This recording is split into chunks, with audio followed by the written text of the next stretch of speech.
Mesdames et messieurs, bonsoir, bienvenue dans cette édition dont voici le sommaire. Entrepreneuriat jeune, des incubateurs installés dans les préfectures de Kindia et Mamou, ils vont servir à accompagner les porteurs de projets et encadrer les jeunes dans leur initiative entrepreneuriale. Agriculture, bientôt la relance de la filière cacao. Le secteur bénéficie de l'appui du Royaume des Pays-Bas pour un programme qui va s'étendre sur 3 ans et destiné aux zones de production de cette denrée. Et puis, don d'équipement au ministère des Sports, il s'agit des instruments de musique, des arts plastiques et sportifs. C'est le fruit de la coopération sino-guinéenne. Encore une fois, bienvenue à tous. Pour commencer, nous allons vous donner le contenu de ces décrets. Décret D 2020-028 PRG-SGG portant création, mission, organisation et fonctionnement de l'unité spéciale de sécurisation des élections UCEL. Le président de la République, vu la Constitution, décrète. Chapitre 1er, création et mission. Article 1er, il est créé dans le cadre de la sécurisation du processus électoral en République de Guinée, une unité spéciale de sécurisation des élections dénommée UCEL. L'unité spéciale de sécurisation des élections UCEL est placée sous la supervision de la Commission électorale nationale indépendante. Article 2. L'unité spéciale de sécurisation des élections a pour mission la sécurisation du processus électoral sur toute l'étendue du territoire national. À cet effet, elle est chargée de maintenir la paix, assurer la protection des personnes et de leurs biens, ainsi que la libre circulation sur l'ensemble du territoire national avant, pendant et après les élections. Assurer la sécurité des lieux de meeting ou de manifestations publiques pendant la campagne électorale, assurer la sécurité des sièges de la CENI, ses démembrements, du matériel électoral ainsi que des candidats, assurer la sécurité des bureaux de vote, du dépouillement, du transport des résultats ainsi que des centres de centralisation en observant la neutralité et l'impartialité à l'égard de tous. Assurer la sécurisation de la proclamation des résultats jusqu'à l'installation des élus. À l'avance, l'autorité préfectorale ou communale en avise aussitôt le commandant local. Dans son article 13, l'état-major de l'UCEL est chargé de coordonner et d'orienter les activités de l'unité spéciale de sécurisation des élections. Il arrête à cet effet en concertation avec la CENI et sous sa supervision le plan de déploiement de l'UCEL sur toute l'étendue du territoire. Il comprend le commandant de l'UCEL, haut commandant de la gendarmerie nationale et directeur de la justice militaire. 2. Le commandant adjoint de l'UCEL, directeur général de la police nationale. 2 représentants du ministère de l'administration du territoire et de la décentralisation. 2 représentants de la commission électorale nationale indépendante CENI. 5. Le chef des opérations. 6. Le directeur général de la protection civile. 7. Le directeur central de la sécurité publique. 8. Les commandants de région de gendarmerie. 9. Les directeurs régionaux de police. 10. Les officiers de transmission de la gendarmerie et de la police. Le présent décret qui abroge toute disposition antérieure contraire prend effet à compter de sa date de signature, sera enregistré et publié au journal officiel de la République. Conakry, 23 janvier 2020, professeur Alpha Condé. Décret D 2020-029 PRG-SGG portant nomination du commandant et du commandant adjoint de l'unité spéciale de sécurisation des élections UCEL. Le président de la République, vu la Constitution, décrète. Article 1er, le général de corps d'armée Ibrahima Baldé, haut commandant de la gendarmerie nationale et directeur de la justice militaire, est nommé cumulativement à ses fonctions commandant de l'unité spéciale de sécurisation des élections UCEL. Article 2. L'inspecteur général de police, Ansoumane Kamara, directeur général de la police nationale, est nommé cumulativement à ses fonctions commandant adjoint de l'unité spéciale de sécurisation des élections UCEL. Article 3. Le ministre de la Sécurité et de la Protection civile, le ministre de l'Administration du territoire et de la décentralisation et le président de la Commission électorale nationale indépendante sont chargés chacun en ce qui le concerne de l'exécution du présent décret. Article 4. Le présent décret qui abroge toute disposition antérieure contraire prend effet à compter de sa date de signature sera enregistré et publié au journal officiel de la République. Conakry, 23 janvier 2020, professeur Alpha Condé. Pour revenir à ce journal, entrepreneuriat jeune, sortir les jeunes du chômage et promouvoir l'auto-emploi, c'est la bataille qu'entreprend le gouvernement avec l'appui des partenaires au développement. Pour matérialiser cet objectif, des incubateurs sont installés à Kindia et à Mamou. C'est pour accompagner les porteurs de projets et encadrer les jeunes dans leurs initiatives entrepreneuriales. Tierno Ousmane Diallo, compte rendu. Les villes de Kindia et de Mamou se dotent de structures d'accompagnement des jeunes porteurs de projets. Des incubateurs au niveau local connectés à Internet avec des coachs pour aider les jeunes à passer du stade de l'idée à la concrétisation et au développement de leurs projets. L'entrepreneuriat ne se résume pas qu'à la région de Conakry. Il faut aussi aller vers les autres entrepreneurs qui sont à l'intérieur du pays et qui d'ailleurs qui sont les plus nombreux et qui ont besoin d'avoir ces prestations, cet accompagnement pour évoluer dans le développement de leur initiative. Déjà, 60 jeunes porteurs de projets bénéficient actuellement d'un accompagnement dans ces espaces grâce au partenariat ministère de la Jeunesse et le projet Integra. Dans un premier temps, on va faire un diagnostic des différents projets pour comprendre quels sont les défis auxquels ces projets sont accompagnés et où sont confrontés. Et après ces défis, on va apporter des solutions, notamment à travers des aspects de formation, du conseil, du coaching, pour aider ces jeunes à développer des projets, à les faire avancer, à les faire grandir. Et au bout, nous avons tout un partenaire financier pour faciliter l'accès au financement vers des banques partenaires de la place. À la fin de ce programme, je pourrai réaliser mon projet de production d'ananas dans la région de Kindia, sous-préfecture de Samaya, district de Sangaréa. Durant ce premier trimestre 2020, le programme Integra mis en œuvre par le PNUD sur financement de l'Union européenne va accompagner à travers les incubateurs partenaires 120 projets de jeunes. Le ministère de la Jeunesse est au cœur du processus et encourage les jeunes à se lancer dans l'entrepreneuriat pour faire face à deux problématiques majeures, le chômage et la migration clandestine. Monsieur le Président de la République, avec son gouvernement, a priorisé la promotion de l'entrepreneuriat et de l'engagement civique des jeunes afin de nous permettre de bénéficier de leur engagement dans le processus de développement socio-économique et de façon durable de notre cher pays. À Kindia et à Mamou, c'est l'incubateur Ose ton emploi qui coach les jeunes, tandis qu'à Conakry, Tougeda assure l'accompagnement technique de certains entrepreneurs dans cette composante Enabel du programme Integra qui vise à renforcer les incubateurs et soutenir les entrepreneurs. Entrepreneuriat toujours, signature d'une série de conventions de formation entre l'ONFPP et une centaine de groupements. Il est question de former 4000 femmes issues de groupements et de 200 autres personnes à mobilité réduite sur une durée de 3 ans. C'est pour accompagner la politique d'autonomisation du président de la République afin de réduire la pauvreté dans le pays. Moussa Komara, Alpha Agaba. Après avoir accompagné plus de 7000 femmes en milieu rural et périurbain, l'Office national de formation et de perfectionnement professionnel s'est lancé un nouveau défi. Former 3400 femmes de la cohésion des femmes de la Guinée forestière, 300 autres du groupement des femmes leaders de Matam et 200 personnes à mobilité réduite issues de l'organisation des secours au handicap et le réseau guinéen des handipreneurs.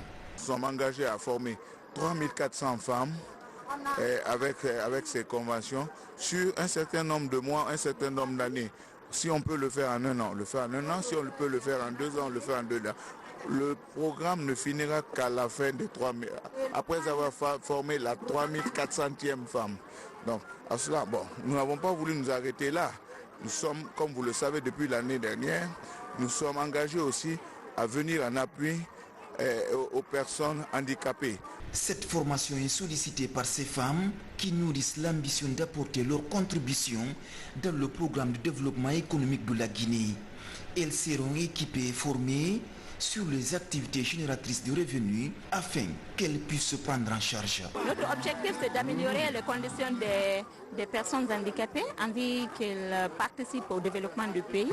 Nous sommes 150 groupements et les 3000 femmes vont trouver leur autonomisation à travers des formations, à travers des activités, la teinture, la saponification, maraîchage, beaucoup de choses dont les femmes là, entrepreneurs qui n'étaient pas professionnels, nous le savons bien après cette ceinture de convention, ces femmes vont en bénéficier encore la formation professionnelle. Cette ambition affichée par l'Office national de formation et de perfectionnement professionnel rime avec la vision du président de la République qui tente de sortir les femmes de la vulnérabilité. D'où la satisfaction du secrétaire général du ministère de l'enseignement technique. Nous demandons simplement à l'ONFP de respecter ses engagements, d'accompagner ces femmes en faisant d'elles de futures productrices afin qu'elles puissent bénéficier et gagner quelque chose par rapport à leur activité, qu'elles puissent être autonomes, qu'elles puissent supporter leurs différentes familles, qu'elles aient le minimum pour pouvoir exactement bien exécuter leurs différentes activités de production. La signature de cette série de conventions s'inscrit dans l'exécution du programme d'autonomisation des femmes par la formation et l'apprentissage initié en 2015.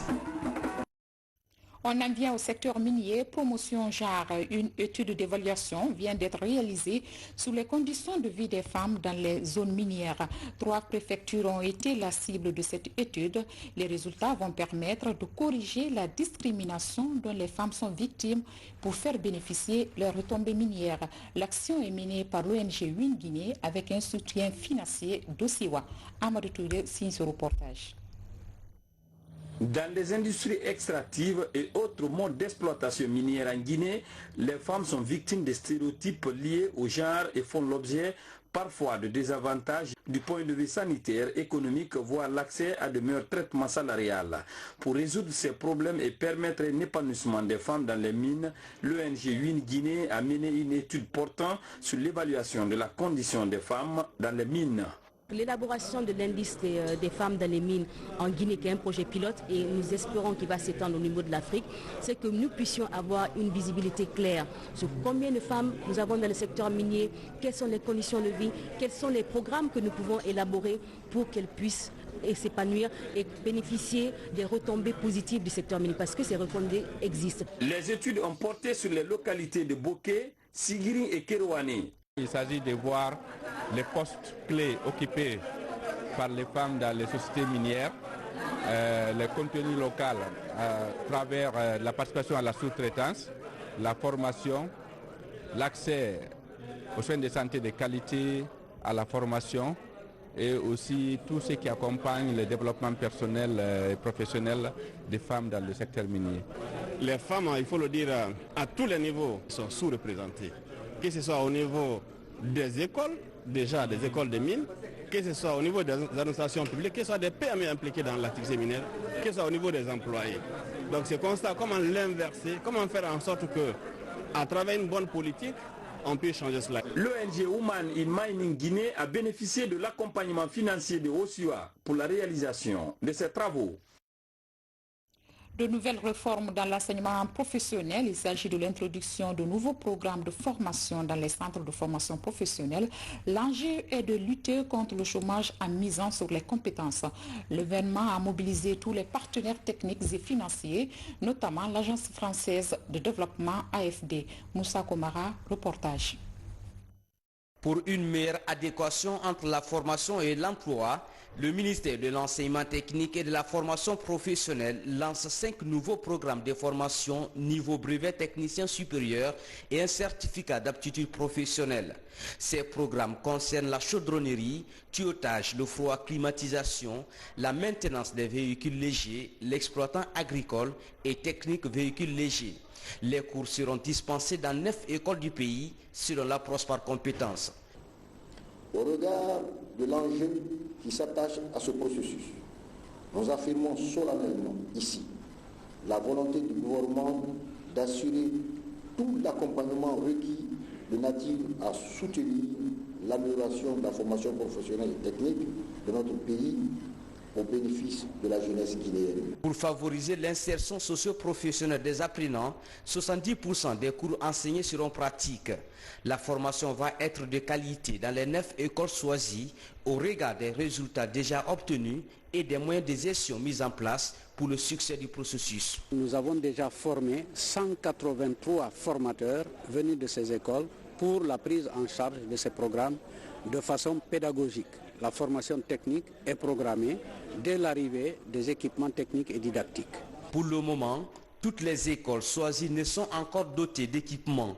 L'Agence française de développement qui accompagne le processus est résolue à acheter des outils pédagogiques pour l'effectivité du programme. Le programme finance pour 8,5 millions d'équipements qui vont être, qui vont aller de pair avec cette implantation. Vous avez le contenu, mais vous avez le contenu donc qu'on est en train d'implanter, les équipements, 8 millions d'équipements pour ces centres-là, le 11 centres-là, et vous avez 10,5 millions pour rénover ces 11 centres. Donc vous avez vraiment la fondation, vous avez le contenu et vous avez les matériels pour que cette approche de compétences soit effective. La mise en œuvre de ces programmes s'inscrit dans le cadre du projet d'amélioration de la formation et l'insertion dans les secteurs agricoles et des mines PAFISAM. Un projet financé et exécuté grâce au contrat de désendettement et de développement entre la France et la Guinée. Deuxième grand titre de ce journal agroalimentaire, la filière cacao va renaître de ses cendres. En tous les cas, l'espoir est permis avec la signature d'un accord entre les différents partenaires évoluant dans le secteur. Le Royaume des Pays-Bas appuie cette relance et le programme va s'étendre sur 3 ans. Il va couvrir les zones de production de cacao. Falilou Diallo, compte rendu. Restructuration de la filière cacao en Guinée, renforcer les capacités productives mais aussi améliorer l'accès aux marchés internationaux, c'est l'objet de cet accord paraphé entre l'Agence de promotion des exportations et les institutions partenaires dans le cadre de la mise en œuvre du projet NTF4 Guinée. Ces institutions partenaires nous ont accompagnés dans l'étude sur la filière cacao et nos partenaires de l'ITC nous ont demandé de faire un partenariat entre l'Agence guinéenne de promotion des exportations et les autres IAC afin que la feuille de route puisse être exécutée. C'est ce qui nous a amené aujourd'hui à signer ce protocole. Le projet couvre la Guinée, le Libéria et la Sierra Leone, des pays touchés de plein fouet par le virus Ebola. Une manière pour le Centre du commerce international et le gouvernement du Royaume des Pays-Bas d'appuyer ces 3 pays de la Manoriva Union à valoriser la filière cacao dans un marché sous-régional de plus en plus concurrentiel. N'importe quel produit que vous devez sortir, et pour votre territoire national, et pour la sous-région et à l'international, il y a d'abord la qualité. Après la qualité, vous avez la quantité. Après la quantité, vous avez le délai de livraison. Et après le délai de livraison, vous allez voir comment on fait les emballages. Et c'est pourquoi vous voyez tous ces départements techniques, chacun en son rôle, viendra ajouter un grain de sel par rapport à cette compétitivité pour rendre le produit guinéen vendable sur le marché national, sous-régional et pourquoi pas à l'international. Pour une durée de 3 ans, cet accord va permettre à la Guinée de mieux valoriser son potentiel dans la cacaoculture. Un produit très prisé sur le plan international dont les retombées pourraient améliorer le revenu des producteurs locaux. Politique, à quelques jours des élections législatives, notre rédaction s'est intéressée sur la fonction d'un député. C'est quoi un député et quel est son rôle? Le juriste Mamadi Troua Kaba nous apporte ici des réponses. Il est au micro de Mohamed Alpha Baldé. Suivez.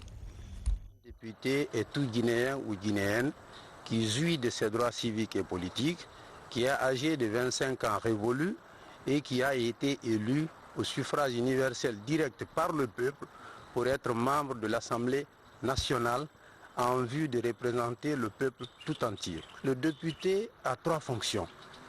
La première fonction, c'est la fonction de représentant du peuple. Et cette fonction est prévue à l'article 72 de la Constitution.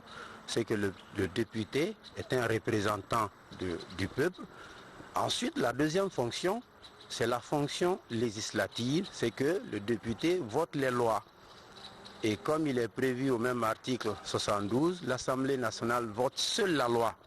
même si l'initiative de cette loi peut être prise par le président de la République, projet de loi, ou par les députés et même proposition de loi, mais il est évident que seule l'Assemblée nationale vote les lois. Et la troisième fonction, c'est bien la fonction de contrôle de l'action gouvernementale en tant que représentant du peuple. Et donc c'est à l'Assemblée nationale qui revient cette fonction de contrôler l'action du gouvernement. Et cela à travers plusieurs moyens. L'un de ces moyens, c'est la mise en place des commissions d'enquête, des commissions de contrôle, sans oublier que nous avons déjà à l'Assemblée nationale des commissions générales. Mais en plus de ces commissions générales, il y a que les députés peuvent s'intéresser à toute question. Ils peuvent s'intéresser, donc ils peuvent mener des enquêtes sur toute question. Et en mettant en place des commissions d'enquête, des commissions permanentes ou des commissions ad hoc. Et ma foi donc, si ces fonctions sont bien exercées par les députés, il faut vraiment reconnaître que cela aura un impact hautement positif sur la vie de la nation. Dans l'actualité sanitaire, les experts s'interrogent sur les stratégies d'éradication de l'onchocercose venue de plusieurs pays de la sous-région ouest-africaine. Ces professionnels de la santé ont défini de nouvelles méthodes d'élimination de cette pathologie d'ici 2030. Explication Sam Maratorno. L'onchocercose, une des maladies tropicales négligées constituant un problème de santé publique en Afrique. Cette pathologie se manifeste généralement par des lésions cutanées qui parfois peuvent entraîner la cécité. Pour faire face à cette maladie, des experts de plusieurs pays de la sous-région ouest-africaine réfléchissent sur de nouvelles stratégies d'élimination de la maladie. On consiste d'abord à faire ce qu'on appelle les activités de dépistage pour connaître la prévalence de la maladie.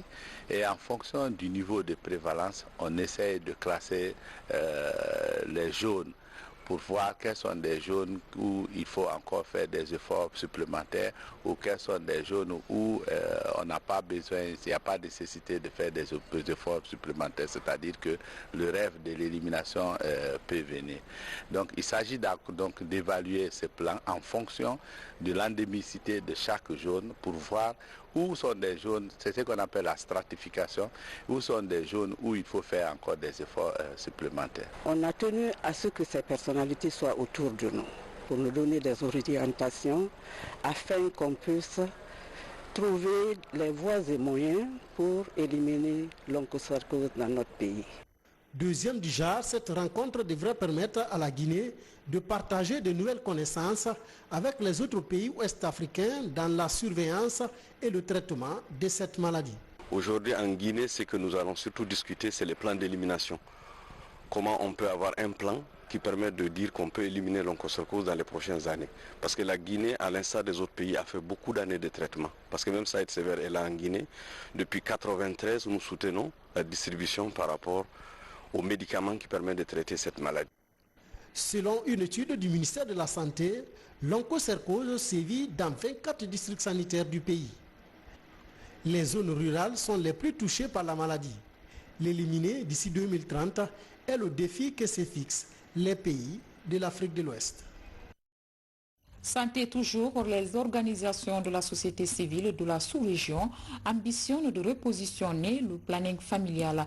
Les délégués venus du Mali, du Niger, du Burkina Faso et de la Guinée se concertent à Conakry depuis ce matin sur les activités de 2019. Les assises de Conakry vont déboucher sur la validation d'un nouveau plan d'action pour 2020. Des précisions en images avec Mamadi Terna Kamsouko. Ce premier comité de pilotage régional réunit à Conakry 4 des 9 pays du partenariat de Ouagadougou sur la santé sexuelle et reproductive signé en 2011 par les chefs d'État ouest-africains. Il s'agit du Mali, du Niger, du Burkina Faso et de la Guinée. Ces pays qui exécutent un projet commun se retrouvent pour faire le point des activités réalisées en 2019. Avec un taux de prévalence contraceptif de 11% et la réduction de la mortalité maternelle de 700 à 550 par an, le choix de la Guinée pour abriter ces assises n'est pas fortuit. On était passé ici pendant l'avant-dernière réunion annuelle du partenariat de Ouagadougou. Nous avons vu tout l'engagement pris par le gouvernement en vue d'améliorer les indicateurs en matière de santé. mais aussi nous avons constaté le bond dans l'amélioration de la prévalence contraceptive en Guinée, malgré toutes les difficultés que la Guinée a connues auparavant, comme l'Ebola, où pratiquement tous les efforts étaient concentrés sur la lutte contre cette maladie, mais nous avons constaté une nette amélioration. Faire tomber les préjugés des acteurs sur la santé de la reproduction et la planification familiale est tout le combat.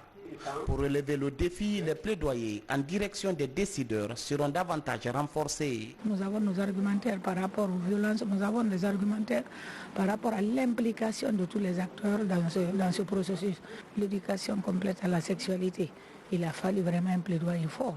Cette rencontre de Conakry va ainsi déboucher sur la validation du nouveau plan d'action pour 2020. Un engagement des organisations de la société civile salué par les autorités guinéennes. Après une année de fonctionnement, ils ont décidé de venir à Conakry pour faire le premier comité de pilotage qui va tirer le bilan de la première année d'existence de ce projet. Donc c'est la société civile qui s'organise pour donner un appui aux différents gouvernements afin d'améliorer la performance des programmes de santé de la reproduction et de droits sexuels et reproductifs. L'objectif est de réduire la mortalité maternelle, infantile et néonatale, mais aussi respecter les droits des femmes et des enfants en matière de sexualité dans les 4 pays. Et puis la thérapie psychologique est un service nouveau en Guinée, mais qui gagne du terrain. Aujourd'hui, de nombreuses victimes de traumatismes ou de maladies graves font recours à l'expertise des médecins de l'âme. Dr Alassane Chérif est le grand promoteur de cette forme de consultation. Dans l'entretien de Koloma, il explique les succès rencontrés à Conakry. Suivi. Beaucoup de Guinéens me sollicitent, même les institutions internationales. Vous savez que là, je vous ai dit qu'actuellement, il y a beaucoup de traumatismes, liés à toutes les exactions. Et ça, c'est introjecté, c'est là, c'est en souffrance, c'est refoulé, comme on dit en psychologie. Mais à la moindre des choses, ça sort. Donc nous avons affaire à tous ces gens-là qui viennent. Et nous avons les jeunes qui viennent en toxicomanie. Il y a beaucoup de jeunes drogués, comprends, en consultation. Nous avons aussi ces gens qui ont des graves maladies comme le sida, qui ont besoin de psychologues. C'est là-dessus que je travaille beaucoup avec MSF, avec des gens comme Soltis. Et là, beaucoup de Guinéens viennent me voir. Je suis même très étonné de voir que la démarche, le Guinéen est plus dans la démarche thérapeutique que l'occidental. Parce qu'en fait, l'occidental se dit, je ne suis pas fou, je ne vais pas voir le psychologue. Alors qu'ici, on sait déjà l'utilité du psychologue. Il suffit simplement que j'en trouve un pour dire, ah voilà, c'est celui-là que je voulais. Alors, à telle enseigne qu'ils savent même la différence entre un psychologue et un psychiatre. C'est très avancé à ce niveau-là. Donc, il y a vraiment beaucoup de travail. Une culture de plus en plus prisée par les femmes dans les zones urbaines. C'est le cas à Sonfonia, dans la commune de Ratoma, où un groupement de femmes excelle dans ce domaine. Et mieux, cette année, ces braves dames ont réussi à expérimenter aussi la riziculture. Aujourd'hui, elles bénéficient de l'appui de Lions Club Conakry Réveil. Une Satawel Kamara. La plaine agricole de Sonfonia dans la commune de Ratoma. Ici, plusieurs groupements de femmes pratiquent des activités maraîchères depuis quelques années.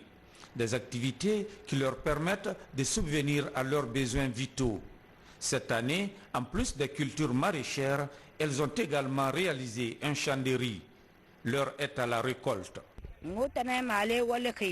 C'est nous qui avons réalisé ce champ agricole.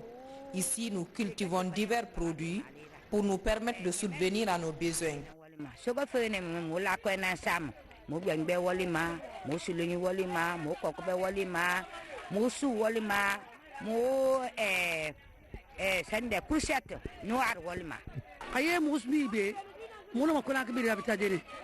nous avons l'eau ici pour arroser la plaine, nous pouvons servir tout Conakry. Mais surtout, si cette plaine est bien aménagée, nous n'allons pas quémander.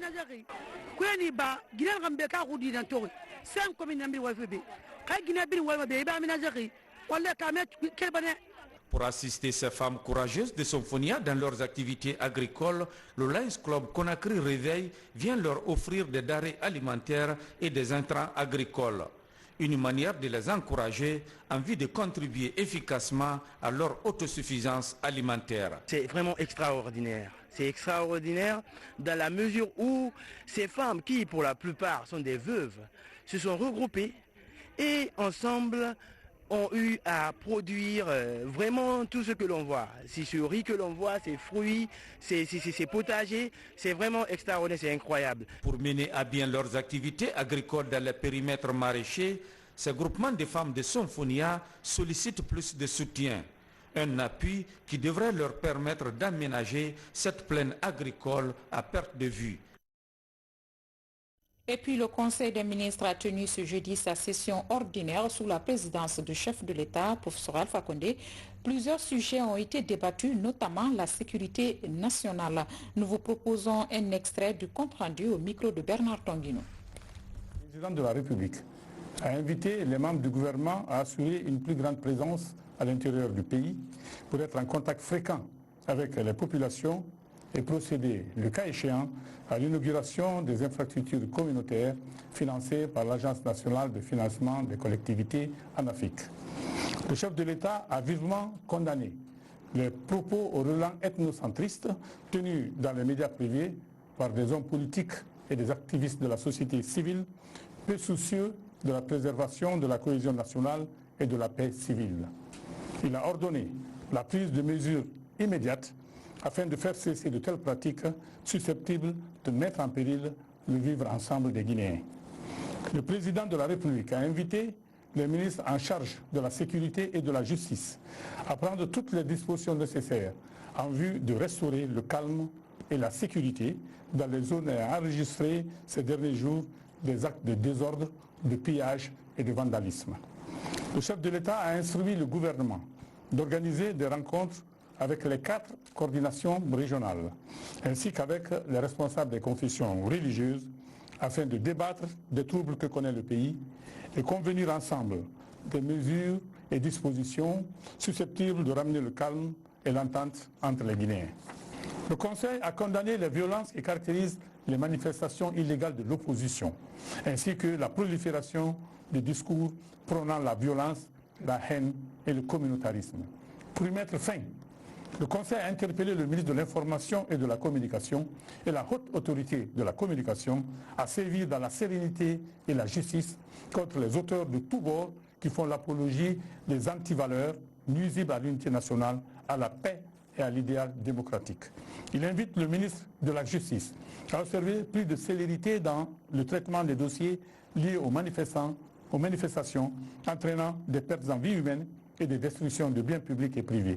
Dans le même ordre d'idées, le ministre de l'Information et de la Communication a été instruit de préparer un plan de communication gouvernemental permettant à chaque membre du gouvernement de participer à l'animation de l'espace médiatique pour sensibiliser les populations, lutter contre la désinformation et les fausses nouvelles.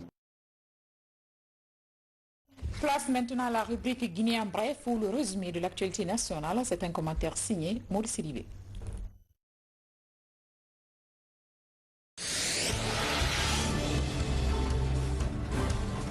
La paix, l'unité nationale, la cohésion entre fils et filles de Guinée, ce sont entre autres messages que véhicule la coordination des certifiés du programme Rajeunir et féminiser l'administration publique guinéenne.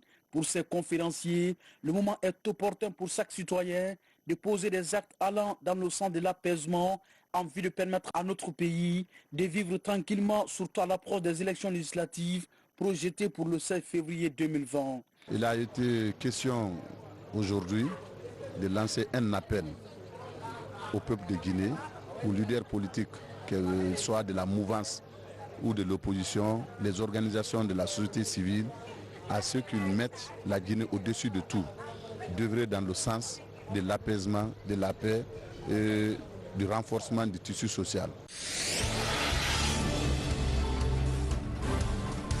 Ce même langage est tenu par le mouvement Guinée avant tout. Ici à la maison de la presse d'Ekibé, cette structure qui regroupe en son sein toutes les sensibilités ethniques et religieuses de la nation pense que pour le rayonnement de notre pays, il n'y a pas 1000 chemins. Seule l'unité dans la diversité entre Guinéens peut être une solution. Notre mouvement, nous prônons d'abord l'unité nationale, la paix. Parce que rien ne peut se faire s'il n'y a pas la paix.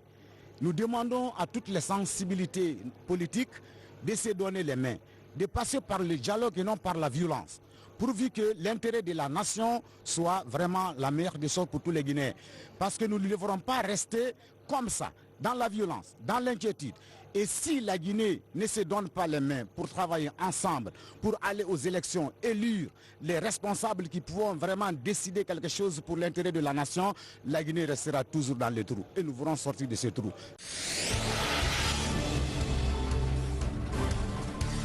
Dantilia est un district de la sous-préfecture de Erema-Kono, situé à 30 km de Farana. Ici, les communautés prennent leur destin en main. Ces infrastructures sont réalisées par la communauté pour impulser un nouvel élan de développement économique et social. Ce don d'équipement au ministère des Sports, il s'agit entre autres d'instruments de musique, des arts plastiques et sportifs. C'est le fruit de la coopération sino-guinéenne. Ces équipements sont destinés à 6 fédérations sportives et à l'Institut supérieur des arts de Dubreka. Fatima. Ce matin, au ministère des Sports, de la Culture et du Patrimoine historique, c'est la liesse. 6 fédérations sportives, l'Institut supérieur des arts de Guinée et les scouts viennent de bénéficier de lots d'équipements, d'instruments de musique et d'arts plastiques. Cet important lot de matériel est le fruit du partenariat guinéo-chinois. C'est le lieu encore une fois de plus d'exprimer toute notre gratitude au gouvernement chinois au nom du président professeur Alpha Condé, chef de l'État, et au nom de tous les sportifs et artistes de Guinée. Chers artistes et sportifs, je garde l'espoir que ces équipements permettront d'accroître vos performances sportives et vos capacités artistiques. Faites-en bon usage pour le bonheur, la culture et du sport guinéen. Ces équipements viennent promouvoir le sport à l'échelle nationale, mais aussi faciliter la formation dans des filières comme l'art plastique. Ces dons-là viennent donc renforcer notre salle de formation en matière de musique, parce qu'il y a plein d'étudiants qui sont là, mais pour leur formation, ils ont besoin d'avoir chacun un matériel à main. Une occasion pour la Fédération guinéenne de karaté de présenter les 16 médailles obtenues récemment lors d'une compétition internationale tenue en République du Mali. À côté de ce médaille, vous savez bien qu'il y a une politique administrative qu'il faut mettre en place, une politique institutionnelle.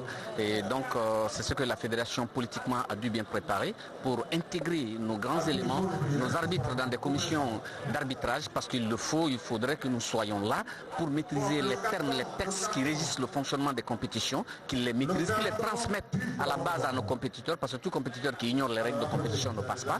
Donc, nous avons à ce niveau aujourd'hui 4 grands arbitres qui sont démantelés, qui se sont distingués pour intégrer cette commission. Pour les bénéficiaires, ce don arrive au moment où les différentes fédérations ont besoin d'équipements de qualité. Ce matériel permettra de renforcer les capacités des différents acteurs et d'offrir un nouveau souffle au secteur culturel et sportif de la Guinée. Mesdames et messieurs, cet élément de Fatima Diallo met fin à cette édition. Demain, vous retrouverez Hadjaram Touré à partir de 13h et Falil Diallo sera là au compte de la grande édition de 20h30. Mais d'ici là, l'info continue sur la RTG www.rtgkoloma.info. Bon début de week-end à vous, à très vite.